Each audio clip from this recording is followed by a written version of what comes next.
I was going to say, putting your FSU hat on with the Twitter mobs we've mentioned and the attacks on certain people, would you defend those if they came to you and said, "Our right to free speech is precisely the same as anyone else's. We disagree with this so vehemently. We are going to get together a group of people and do what we can to defend our point of view." Would that be something the FSU would get involved in? Well, I think you have to be quite careful about where you draw the line in what is and isn't acceptable when it comes to people, robustly expressing their disagreement with each other on social media. I think if often someone can say something provocative and inflammatory on Twitter, and lots of people can be offended, upset by that point of view simultaneously. And they will robustly push back at the same time.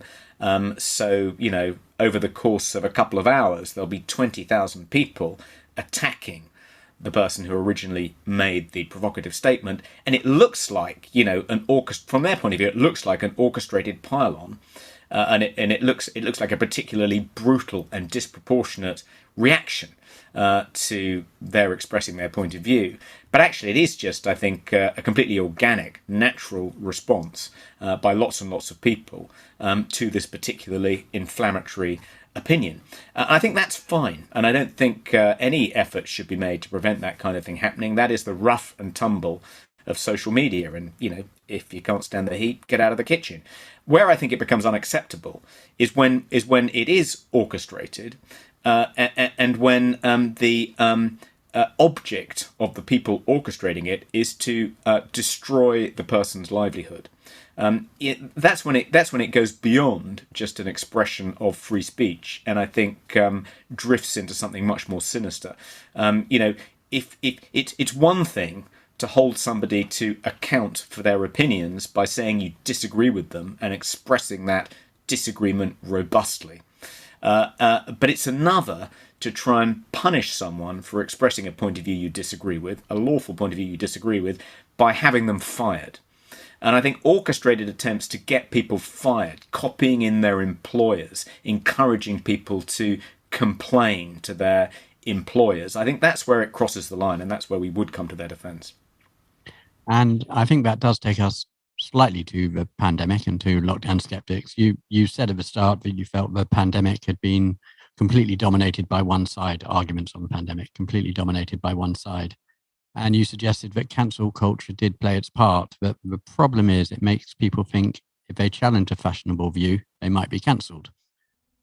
Whatever that means, fired, humiliated, cancelled is probably the best term for it. Have you come across that in your time running the Daily Skeptic? Have you had academics, scientists come to you and say, we've been threatened, our university's been contacted, our livelihoods are at risk, or even we're not able to say what we'd like to say because we fear the consequences? Is that something you've come across? Yeah, we have come across that. Lots of people have contacted us to point out that they've had posts removed from Facebook, videos removed from YouTube. In some cases, people have been put through vexatious complaints procedures at their institutions, their universities, their places of work. People like doctors who've we had one doctor who contacted us who had been suspended for more than a year because he'd initially endorsed various controversial treatments for COVID-19, including hydroxychloroquine. Other academics who've endorsed other treatments have seen themselves ostracized by their colleagues, complained about. So we haven't come across, I don't think, anyone who's actually been thrown in jail for challenging COVID orthodoxy, though the police did have arrested one or two activists. Often they release them without charge, but not in every case. There is a woman who filmed a video and posted it on Facebook of an apparently empty ward at a hospital in Gloucestershire, which seemed to show that the reports of hospitals being overwhelmed by COVID patients weren't true. I mean, it turned out it wasn't a COVID ward, so it wasn't evidence that those claims weren't true. But nonetheless, she made this video and she posted it on Facebook, and she ended up getting arrested by the police. We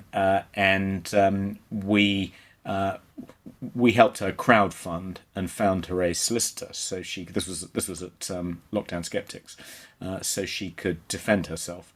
But I think, as you said in your question, even though there have been some examples of people being punished merely for expressing dissenting points of view, and we've seen, protesters pretty brutally punished in some cases, much more brutally than other protesters, for protesting against, vaccine passports and the rest of it. Even though we've seen some of that, I think for the most part the effect is to encourage people to self-censor.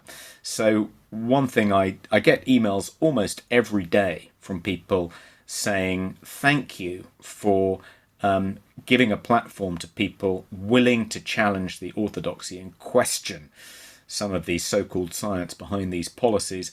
I would love to do that in my workplace. I completely share your skepticism, but I wouldn't dare, because I know I'd get into trouble. And some of these people are, professors of biology, of epidemiology, and of medicine. And some of them are even tenured, but nonetheless, they don't dare come out with anything remotely skeptical for fear of the consequences. And that's how cancel culture really works, I think. People say it's not that big a problem. How many people have really been cancelled? And if you look at high profile people who've been targeted, like J.K. Rowling, well, she's still got billions of pounds, she still lives in a nice house, what's the big deal? I think I think cancellation is a big deal, but I think the bigger deal is the impact it has on the rest of the population. And I think censorship is the tip of the iceberg, and beneath the surface, it's self-censorship that is the big problem. And interestingly, we've touched on a couple of topics which I suspect could prove controversial, with climate change and wokery. I suspect some of the things you've said today may lead to allegations that you're a climate change denier. Not a view I share myself, but I'm just aware of social media out there. Do you fear being cancelled yourself? I believe it's happened once already. Is that a realistic danger for you? Well, having been cancelled once, Matt, as you say, I think I'm probably less vulnerable to being cancelled again. I wouldn't say completely invulnerable. Don't want to sound hubristic, but I think certainly less vulnerable. So I was cancelled at the beginning of 2018. I was appointed to a very minor public role by Joe Johnson, who was then a minister. I was going to be a non-executive director, one of 15 non-executive directors of a new higher education regulator called the Office for Students in England, because of the work I've done in education. But because of the way public appointments work, formally I was appointed by Theresa May, then the Prime Minister. And within minutes of my appointment to this board being announced, because enemies of the government saw an opportunity to embarrass the Prime Minister, a pile-on began. And the offence archaeologists went to work and went back through everything I'd said or written, in one case dating back to 1987, so 31 years earlier. One of the reasons I think there should be a statute of limitations on what you can be investigated for. Maybe 5 years is too soon, but 31 years does seem a little excessive. They dug up various inappropriate things I'd said, things which, are offensive now but weren't really offensive 30 years ago. Some things I said which genuinely were pretty seedy and unpleasant, and which I regret saying. And I thought this would blow over quite quickly. I thought it'd blow over within 48 hours, but it just went on and gathered momentum. Started it crossed over from social media into the mainstream media. By day 7, I had a kind of pack of journalists on my doorstep, waiting to kind of monster me. As soon as I came out of the house, my daughter stopped going to school. It was pretty unpleasant, and I made the what turned out to be the mistake of resigning from this position on the Office for Students and apologising for some of the things, some of the more offensive things I'd said on social media and in other media over the years. And I thought, well, that'll draw a line under it and I can just get on with my life. But actually, because I'd essentially admitted guilt in one area, that made me vulnerable to cancellation in a variety of other areas. So the people that had come for me at the Office for Students then came for me in all my other positions. I ended up having to resign from 4 other positions, including my full-time job running an education charity, which was what paid the mortgage. So I lost 5 positions in total as a result of, an outrage mob doing a number on me.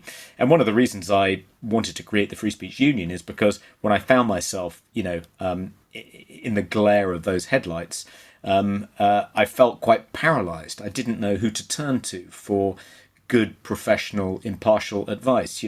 Should I apologise? Will that make things better, or will that make things worse? Turned out it made things worse, and was probably a mistake. Should I go out there and try and defend myself? I was being contacted by Newsnight, the Today programme, the Marr Show, all encouraging me to come on and make the case for my own defence. Was that a good idea? Should I lie doggo? In that situation, you feel quite isolated. You don't know who to turn to. Often the people you expect to defend you don't defend you, because as soon as they do, the mob then comes for them as well. And I thought, what I really needed when I was being cancelled was a safe haven where I could turn to for moral support, maybe a bit of counselling, some good professional PR and legal advice. And that's really what the Free Speech Union is. That's the organisation that I wanted to exist but didn't in 2018 is now the organisation that I've helped to create. But I think having been cancelled quite so comprehensively, lost 5 positions 3 years ago, I think does make me less vulnerable to cancellation now. They've dragged up everything that could possibly be dragged up. There's nothing more to drag up. They could drag it all up again. But can you be cancelled twice for the same thing? Well, maybe, but it's got to be a little harder. At least I hope so. I was going to ask, how did you bounce back from that? How did you bounce back from losing 5 positions? And what advice would you give to anyone who found themselves in your position today? Well, now my advice would be to contact the Free Speech Union immediately, because we can certainly help. But how did I bounce back? Well, I was fortunate in that I'm happily married. I've got 4 kids. My home was a safe haven. I think people who get into difficulty and are publicly shamed because of some sex scandal find it much more difficult, because their home is not a safe haven, and they've got to kind of mend bridges with their families, which I think makes it psychologically much more difficult to cope with. I didn't have that issue. And I think I'm sort of pretty naturally resilient. I didn't lose I have a weekly column on The Spectator. I've had it since, I think, 1998. And Fraser Nelson, the editor, he stood by me, didn't fire me. So I was able to continue to write that column and continue to work as a freelance journalist. I mean, the real difference it made to my life is that I was involved in education in a big way. I helped set up 4 free schools, including the first free school to sign a funding agreement with the government in 2010. I was a visiting fellow and an honorary fellow of Buckingham University. I was a Fulbright commissioner, again, an educational role, and I was getting more and more interested and involved in education. That all just had to end overnight. And I regret that. I enjoyed that work. I found it very meaningful and fulfilling. I felt I was making a positive difference. The 4 schools I helped set up have all thrived. And it was great, a great feeling to be able to help particularly disadvantaged young people. And not being able to do that, not being able to do that charitable work for the most part, that's a blow. When Profumo was cancelled because of his involvement in a sex scandal in the 1960s, he was able to throw himself into charitable works as a way of kind of doing penance. But one of the cruelest things about my cancellation was, if you've been cancelled because of unsuitable, offensive things you've said on social media or in newspaper columns dating back 30 years, it's then very difficult to do any charitable work. Charities do not want to be associated with you. Charities are super woke. So that was kind of quite a blow. But I was able to, I guess, it inspired me to set up the Free Speech Union. And later, when I saw lots of people getting into trouble for dissenting from the kind of prevailing COVID narrative, it inspired me to set up what is now the Daily Skeptic as well. So I was able to kind of, take lemons and make lemonade. But it wasn't easy. Certainly 2018 was a tough year, and having to kind of start again from scratch with my reputation in ruins was pretty tough. And just to take you back to the pandemic, you've mentioned the danger of self-censorship. You've mentioned the danger of Twitter mobs calling for certain things, perhaps certain groups pushing certain agendas. How much influence do you think this has had on the decisions the government's made from March last year through to today? Do you think it has affected the choices that have been made by the government in how to deal with the virus?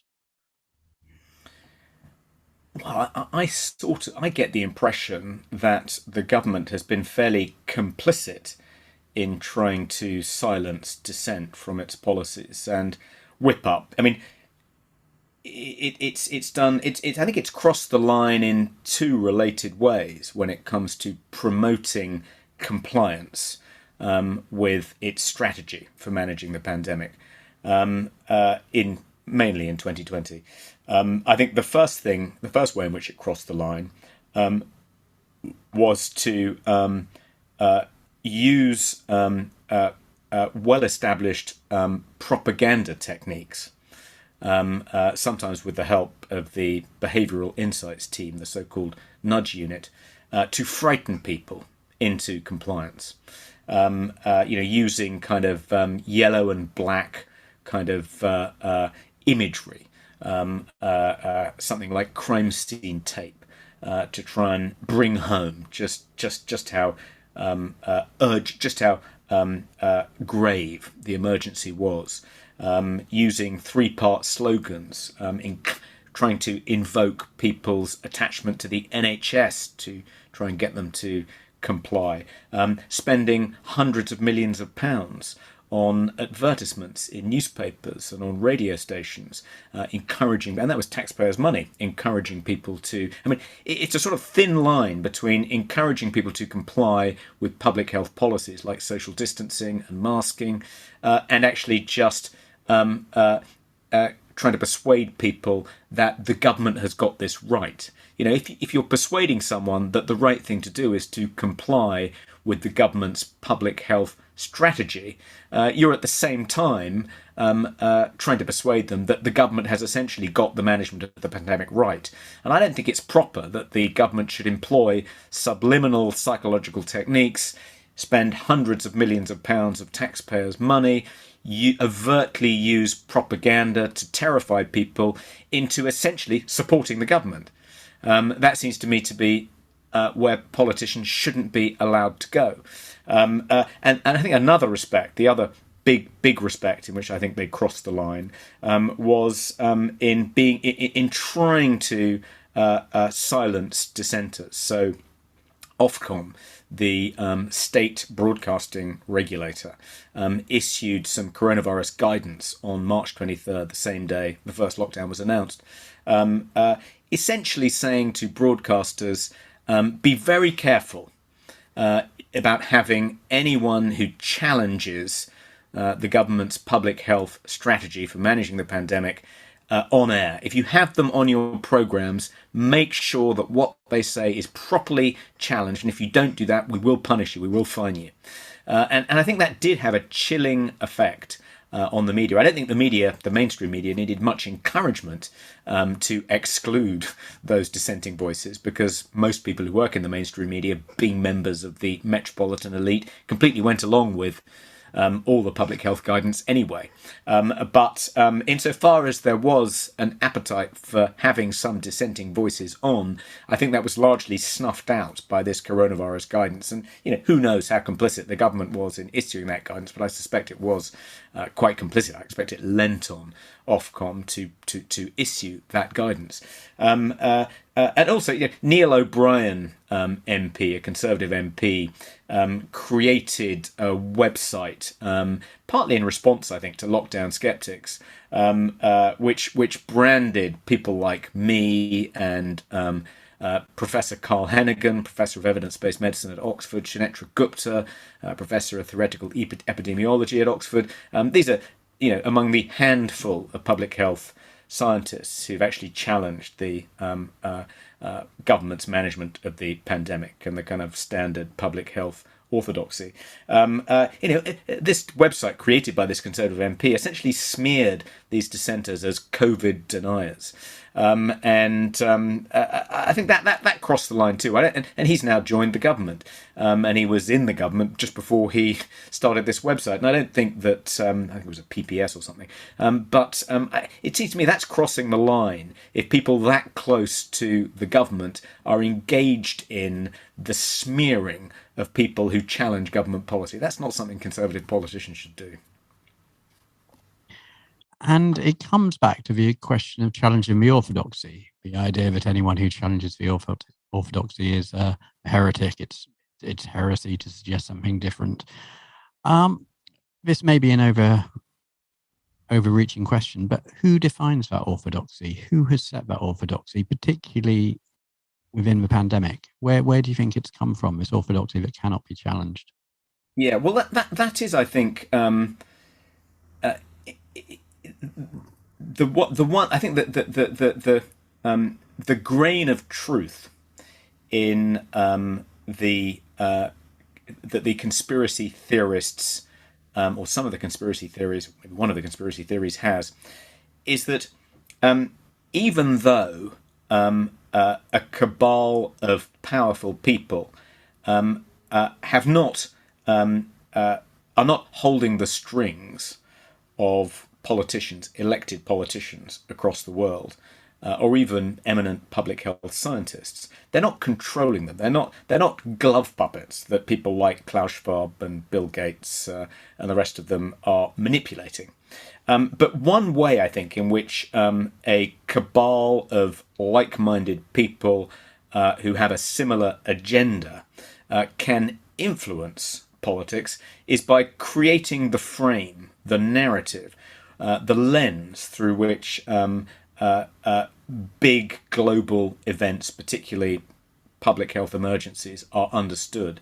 And I think there did seem to be a group of fairly like-minded people with a degree of coordination, but let's not overstate it, I think managed to disseminate the line very early on that the most appropriate way to manage this pandemic would be to quarantine the healthy as well as the sick, to lock down entire populations, something that had never really been tried on any sort of scale before, which wasn't something, I mean, the World Health Organization specifically recommended against the quarantining of healthy people in a document it produced about what to do if there's another pandemic, a document it produced in 2019.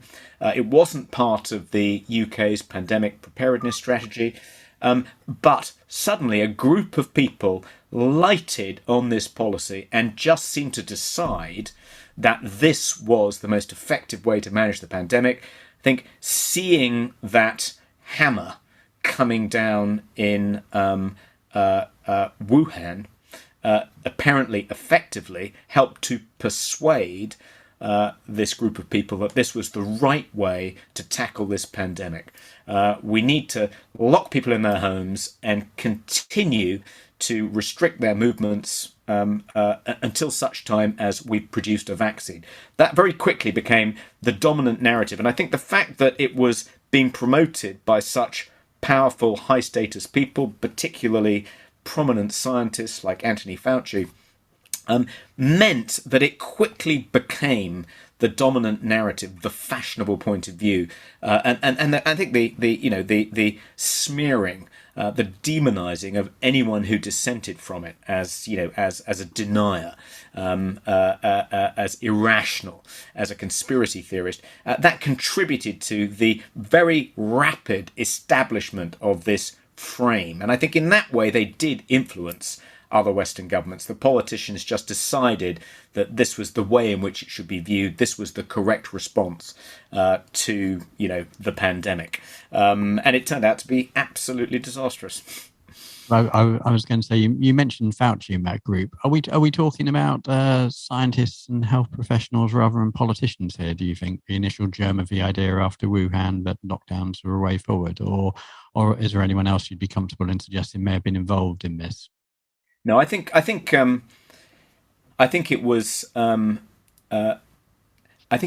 frame which was created initially by a group of very senior public health scientists, maybe some of their political allies, including scientific advisors to governments around the world, occupying senior public positions. But I don't get the impression that any particular politician, I mean, maybe with the exception of the president of China, but I don't get the impression that politicians were part of that initial group that established that orthodoxy very quickly and very early on. I think politicians were amongst the first to follow it, particularly politicians like Jacinda Ardern, the Premier of Victoria, Dan Andrews, Angela Merkel, some people close to Boris like Michael Gove and Dominic Cummings seem to embrace it very quickly, probably partly under the influence of various senior people on Sage like Patrick Vallance and Chris Whitty, although they seem to just initially didn't embrace that position.